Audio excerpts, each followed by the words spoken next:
നമ്മളിപ്പോൾ ലേക്ക് ഡിസ്ട്രിക്റ്റിലാണ് കേട്ടോ. ലേക്ക് ഡിസ്ട്രിക്റ്റിലെ ഹോൺസ്റ്റർ എന്ന് പറയുന്ന ഒരു സ്ലേറ്റ് മൈൻ കാണാനാണ് നമ്മളിന്ന് വന്നിരിക്കുന്നത്. ഇതിൻ്റെ ഏറ്റവും വലിയ ഒരു പ്രത്യേകത എന്ന് പറയുന്നത് ഇംഗ്ലണ്ടിലെ ആകെയുള്ള വർക്കിംഗ് സ്ലേറ്റ് മൈനാണിത്. ഇത് ഭയങ്കര വലിയൊരു മലയാണ് കേട്ടോ. ഇതിൻ്റെ അകത്താണ് ഈ ഒരു സ്ലേറ്റ് മൈൻ ഉള്ളത്. ഈ വരുന്നതാണ് കോറി ടൂറിൻ്റെ ബസ് കേട്ടോ. അപ്പോൾ ഇതിലാണ് ഈ ടൂർ ബുക്ക് ചെയ്യുന്ന ആൾക്കാരെ കോറിയുടെ മുകളറ്റം വരെ കൊണ്ടുപോകും. അത് കഴിഞ്ഞ് തിരിച്ച് നമ്മൾ കുറച്ച് താഴെയുള്ളൊരു ഭാഗത്ത് വന്നിട്ട് അവിടെ നിന്ന് തിരിച്ച് വരും നമ്മളെ പിക്ക് ചെയ്ത് കൊണ്ടുവരികയും ചെയ്യും. അപ്പോൾ നമ്മൾ പാർക്കിംഗ് കഴിഞ്ഞിട്ട് നമ്മൾ നേരെ ഇവിടെയാണ് വന്നത് കേട്ടോ, അവർ രജിസ്ട്രേഷന് വേണ്ടിയിട്ട്. ബാക്കിയുള്ള ആക്ടിവിറ്റീസ് ഒക്കെ ബുക്ക് ചെയ്തിട്ടുള്ള ആളാണെങ്കിൽ അത് ഇവിടെ വന്ന് നമ്മൾ രജിസ്റ്റർ ചെയ്യണം. അതല്ല മൈൻ ടൂർ ആണെങ്കിൽ നമ്മൾ ഇതിനകത്തൂടെയാണ് പോകേണ്ടത്.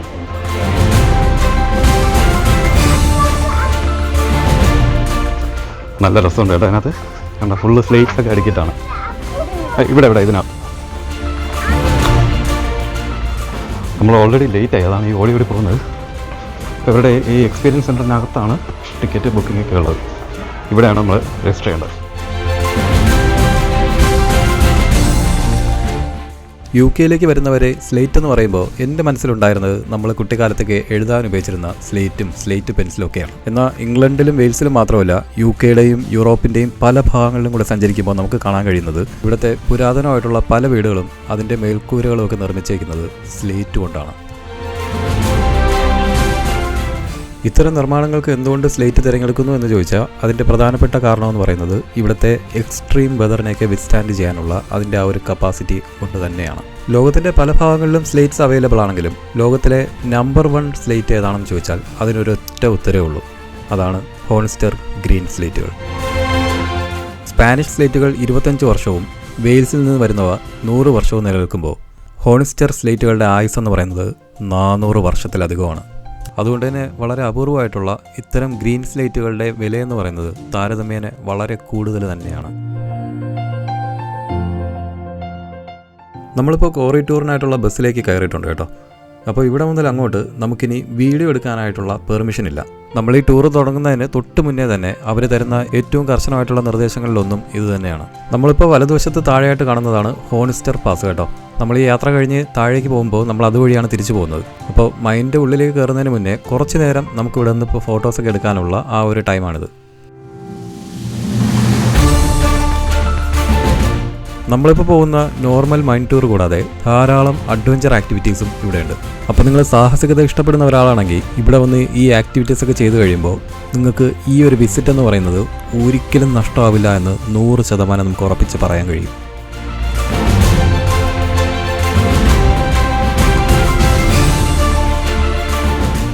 അപ്പോൾ ഇവിടെ മുതൽ അങ്ങോട്ട് നമ്മൾ മൈൻ്റെ ഉള്ളിലേക്ക് കയറുകയാണ് കേട്ടോ. ശരിക്കും പറഞ്ഞാൽ വീഡിയോ എടുക്കാനുള്ള പെർമിഷൻ അവർ തന്നാൽ പോലും നമ്മളത് എടുക്കുന്നതുകൊണ്ട് യാതൊരു കാര്യമില്ല. കാരണം അത്രയ്ക്ക് കൂരിരുട്ടാണ് അതിൻ്റെ ഉള്ളിൽ. നമ്മുടെ തലയിൽ വെച്ചേക്കുന്ന സേഫ്റ്റി ഹെൽമെറ്റിൽ പിടിപ്പിച്ചിട്ടുള്ള ആ ഒരു വെളിച്ചം ഒഴിച്ചാൽ ഇടയ്ക്കിടയ്ക്ക് ആകെ വെളിച്ചം കിട്ടുന്ന ഒരേ ഒരു സമയം എന്ന് പറയുന്നത് അവരെന്തെങ്കിലും പ്രസൻറ്റേഷന് വേണ്ടിയിട്ട് ലൈറ്റ്സ് ഓൺ ചെയ്യുമ്പോൾ മാത്രമാണ്. 17-ാം നൂറ്റാണ്ടിൽ മൈനിങ് തുടങ്ങിയ കാലം മുതൽ ഇന്ന് ഇതിൻ്റെ അവസാനത്തെ അവകാശി വരെ എത്തി നിൽക്കുന്ന അത്ഭുതപ്പെടുത്തുന്ന പല കഥകളും മൈനിൻ്റെ വർക്കിങ്ങും അങ്ങനെ ഒരുപാട് കാര്യങ്ങൾ ഗൈഡ് നമുക്ക് വിശദമായിട്ട് തന്നെ പറഞ്ഞു തരും. അങ്ങനെ എക്സ്പീരിയൻസ് കഴിഞ്ഞ് നമ്മൾ തിരിച്ചു പോകണം കേട്ടോ. ഇതാണ്ട ഇത്രയും ഹൈറ്റിലാണ് നമ്മൾ നിൽക്കുന്നത്.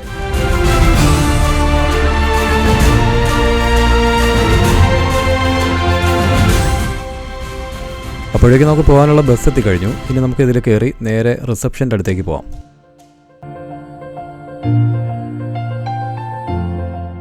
ഈ കാണുന്ന ഈ ഒരു സെൻറ്ററിനകത്ത് തന്നെയാണ് ഇവരുടെ ആ ഒരു കഫേയും ബാക്കി കാര്യങ്ങളെല്ലാം ഉള്ളത്. അതിൻ്റെ പുറത്ത് തന്നെ അവർ ഡിസ്പ്ലേക്ക് ഉണ്ടാക്കി വെച്ചിരിക്കുന്ന കാര്യങ്ങൾ കണ്ടോ. സ്ലേറ്റ് കൊണ്ടുള്ള സ്ട്രക്ചേഴ്സാണ് ഇതെല്ലാം.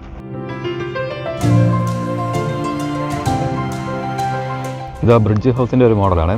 ഇത് ശരിക്കും നമ്മൾ ഇന്ന് റിയലായിട്ട് ഇത് കാണാൻ പോകുന്നുണ്ട്.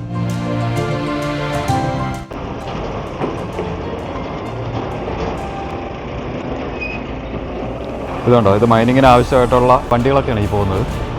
നമ്മളിപ്പോൾ ഉള്ളത് ഹോൺസ്റ്ററിലെ സ്ലേറ്റ് മൈനിലാണ്. അപ്പോൾ അവർക്ക് തന്നെ ഇവിടെ ഒരു മീറ്റിംഗ് കഫേ ഉണ്ട്. അങ്ങനെ ഒരുപാട് ഡിഷസ് ഒന്നും പ്രതീക്ഷിക്കുന്നു വേണ്ട. ചെറിയ ഷോർട്ട് ബ്രെഡ് ഐറ്റംസും പിന്നെ അതുപോലെ തന്നെ അവരുടെ തന്നെ കുറച്ച് സാൻഡ്വിച്ച് ഐറ്റംസ് ഉണ്ട്, കുറച്ച് ഹോട്ട് ഫുഡ്സ്, പിന്നെ ഹോട്ട് ചോക്ലേറ്റ്, അങ്ങനെ എല്ലാ കാര്യങ്ങളും ഉണ്ട്. ഞങ്ങൾ വെള്ളവും നമുക്ക് ഓറഞ്ച് ജ്യൂസും വാങ്ങിക്കാൻ വേണ്ടി കയറിയതാണ്. അപ്പോഴേക്കും ഇത് രണ്ടിനും കൂടെ 4 പൗണ്ട്. പക്ഷേ കാർഡ് എടുക്കണമെങ്കിൽ മിനിമം 5 പൗണ്ട് വേണം. അങ്ങനെ ഞങ്ങൾ പിന്നെ ഒരു ഷോർട്ട് കേക്ക് പോലൊരു സാധനം, അതിൻ്റെ കറക്റ്റ് പേര് റാസ്ബെറി വൈറ്റ് ചോക്ലേറ്റ് ബ്ലോണ്ടി എന്നാണ്. പക്ഷേ കൊള്ളാം, നമ്മളിതുവരെ കഴിച്ചിട്ടൊന്നുമില്ല. റാസ്ബെറി നമുക്ക് കഴിക്കാൻ കിട്ടും, അതുപോലെ തന്നെ വൈറ്റ് ചോക്ലേറ്റ് അകത്തുണ്ട്. പക്ഷെ ഒരു പ്രത്യേക ഒരു ടേസ്റ്റ് നമ്മളിതുവരെ കഴിച്ചിട്ടില്ല. നെമി എന്തോ കുടിക്കുന്നേ? എന്താണ് വെള്ളം? ഓറഞ്ച്. ഇതിരിക്കുന്ന ആ ഒരു ലൊക്കേഷൻ എന്ന് പറയുന്നത് ഒരു രക്ഷയില്ലാത്തൊരു സ്ഥലമാണ് കേട്ടോ. ഇതാണ് ഇവിടുത്തെ കാർ പാർക്ക് കേട്ടോ. കാർ പാർക്ക് ഇവിടെ മാത്രമല്ല, ഈ കാണുന്ന ഷെഡിൻ്റെ, അതായത് ആ കാണുന്ന ഷെഡിൻ്റെ മറുവശത്ത് നമുക്ക് കാർ പാർക്കുണ്ട്. എന്നിട്ട് ഇവിടെ നിന്നാണ് ആ ബസ് ടൂൾസ് സ്റ്റാർട്ട് ചെയ്യുന്നത്. ഈ ബസ്സിൽ കയറി ഈ റൂട്ടിലൂടെ കയറി നമ്മൾ ഇവിടെ എത്തുമ്പോഴാണ് ആ ഒരു മൈൻ ടൂർ സ്റ്റാർട്ട് ചെയ്യുന്നത്. ഞാൻ നേരത്തെ പറഞ്ഞ പോലെ ഇത് ഒരു ലൈവ് മൈനാണ് കേട്ടോ. അതാണ് അവിടുത്തെ വർക്ക് കഴിഞ്ഞ് വരുന്ന വണ്ടികളൊക്കെയാണ് ഈ കാണുന്നത്.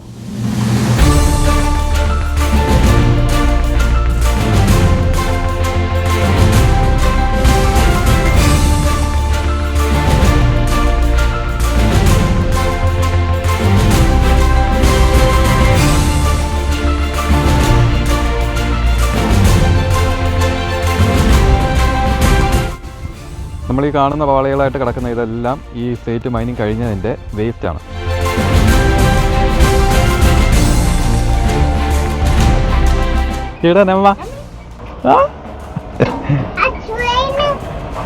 എന്തോന്നത്? ട്രെയിൻ അല്ല, എനിക്കൊന്നും ഇത് പണ്ടേ അവർ ആ മൈനിലൊന്നും ഇതിന് ഉപയോഗിച്ചുകൊണ്ടിരുന്ന സാധനമാണ്. അവർ പറഞ്ഞില്ലേ ആ റെയിൽസ് ഉണ്ടെന്നും അങ്ങനെയുള്ള കാര്യങ്ങളെല്ലാം അവർ പറഞ്ഞായിരുന്നു. ഇത് വേണ്ട, അതിൻ്റെ ഇത് വലിച്ചുകൊണ്ട് വരുന്നതാണ്. ഇങ്ങനെയാണ് സ്ലേറ്റ് കൊണ്ട് വെച്ചിട്ട് ഈ പാളത്തിലൂടെയാണ് ഇത് വലിച്ചുകൊണ്ട് വരുന്നത്. ഇവിടെ വെച്ചിട്ടാണ് ഈ സ്ലേറ്റ് കട്ടിങ്ങും അതിൻ്റെ പ്രൊഡക്ഷനും ബാക്കി കാര്യങ്ങളൊക്കെ നടക്കുന്നത് കേട്ടോ. അപ്പോൾ ഞാൻ നേരത്തെ പറഞ്ഞ പോലെ ഇതൊരു ലൈവ് മൈനാണ്. അപ്പോൾ ഇവിടെ എപ്പോഴും ഇങ്ങനെ വർക്ക് നടന്നുകൊണ്ടേയിരിക്കും.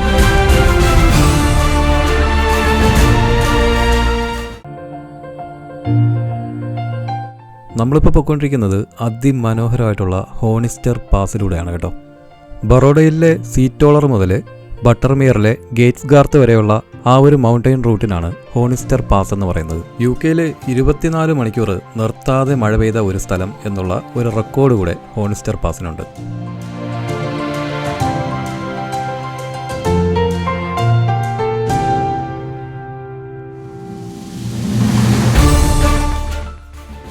ഈ റോഡിൻ്റെ മിക്ക ഭാഗങ്ങളിലും മറ്റൊരു വണ്ടി എതിരെ വരികയാണെങ്കിൽ നമുക്ക് പാസ് ചെയ്ത് പോകാൻ കുറച്ച് ബുദ്ധിമുട്ടുള്ള സ്ഥലങ്ങൾ ഒരുപാടുണ്ട്.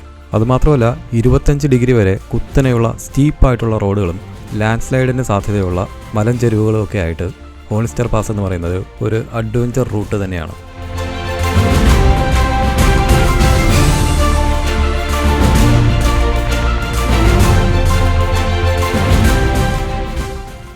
ഹോണിസ്റ്റർ പാസിലൂടെ സഞ്ചരിക്കാൻ പറ്റിയ ഏറ്റവും ബെസ്റ്റ് ടൈം എന്ന് പറയുന്നത് UK സമ്മർ ടൈം തന്നെയാണ്. ആ സമയത്തുള്ള നീല നിറത്തിലുള്ള ആകാശവും 3D പോലെ പ്രൊജക്റ്റ് ചെയ്ത് നിൽക്കുന്ന മേഘങ്ങളും ഒക്കെയുള്ള ആ ഒരു കാഴ്ചയുണ്ടല്ലോ, അത് കാണേണ്ടത് തന്നെയാണ്. അതുപോലെ ഇതുവഴി സഞ്ചരിക്കുമ്പോൾ എനിക്ക് തോന്നിയ കാര്യം എന്താണെന്ന് വെച്ചാൽ, ലേക്ക് ഡിസ്ട്രിക്റ്റിലെ ഒട്ടും തന്നെ എക്സ്പ്ലോർ ചെയ്യപ്പെടാത്ത സ്ഥലങ്ങളിലൊന്നാണ് ഹോണിസ്റ്റർ പാസ് എന്ന് തോന്നി. കാരണം പ്രധാന അട്രാക്ഷൻസ് ആയിട്ടുള്ള വിൻ്റർമിയറിലും ഗ്രാസ്മിയറിലും കെസിക്കിലും ഒക്കെ ഉള്ള ആ ഒരു തിരക്കൊന്നും ഈ ഭാഗത്ത് ഒരിടവും നമുക്ക് കാണാൻ കഴിയില്ല. ഒരുപക്ഷെ അതുകൊണ്ട് തന്നെ ആയിരിക്കാം ഈ ഒരു ഭാഗത്തുള്ള ആ ഒരു ഭംഗി എന്ന് പറയുന്നത് അതുപോലെ തന്നെ നിലനിൽക്കുന്നത്.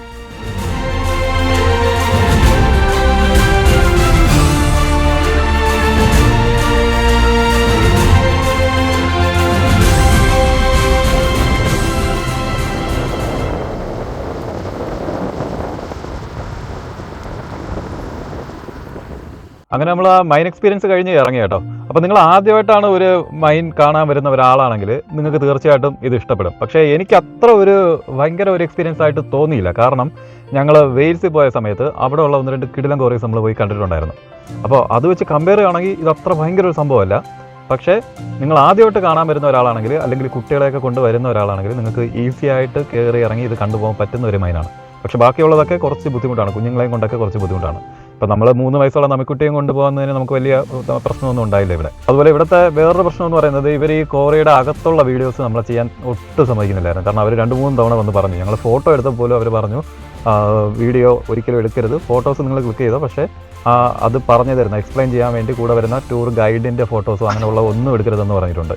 അപ്പോൾ അത്രത്തോളം കാര്യമായിട്ടാണ് ഇവരത് സെക്യൂറായിട്ടാണ് നോക്കുന്നത്. കാരണം ഇതൊരു ലൈവ് മൈനാണ്. അപ്പോൾ അങ്ങനെയുള്ള പ്രശ്നങ്ങളുണ്ട്. അപ്പോൾ ഇത്രയൊക്കെ ഉള്ളൂ. അങ്ങനെ നമ്മൾ വൈൻഡപ്പ് ചെയ്തിട്ട് നമ്മൾ പോവാണ്. അടുത്ത വീഡിയോ ആയിട്ട് വീണ്ടും കാണാം. ബൈ.